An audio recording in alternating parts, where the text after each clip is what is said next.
یہ جو مردان میں آج جلسہ ہوا ہے، یہ ذرا اس بھائی کی بات سنیں، پھر اس کے بعد بات کرتے ہیں۔ سارے کے سارے لوگ چلے گئے. سہیل افریدی ابھی بھی تقریر کر رہا ہے.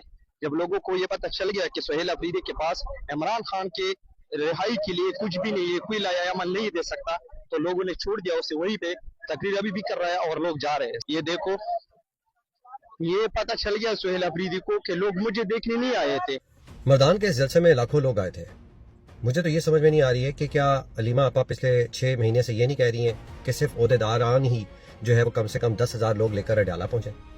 بتایا یہ جا رہا ہے کہ لوگوں نے وہاں پر ڈی چوک کے نعرے لگائے، لوگوں نے سوال پوچھے. جس طریقے سے عوام وہاں پر کھڑی جو ڈی چوک کے نعرے لگا رہی تھی، سننے میں یہ آ رہا ہے کہ اس کے بعد یہ وہاں پر میوزک سٹارٹ کر دیتے تھے. اس کا مطلب یہ ہوا کہ جتنے بھی جو ہماری قیادت ہے وہ عوام کو غلط راستہ دکھا رہی ہے.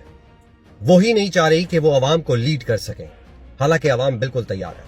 ان کو شرم آنی چاہیے کہ جس طریقے سے عمران خان صاحب جہاں پر آج کل جو ہے وہ ان کو جلا وطن کرنے کی باتیں چل رہی ہیں، اور یہ لوگ 10,000 لوگ اڈیالہ لے کر نہیں پہنچ سکتے. صاف صاف ظاہر ہو رہا ہے کہ جو ہماری قیادت ہے وہ بک چکی ہے.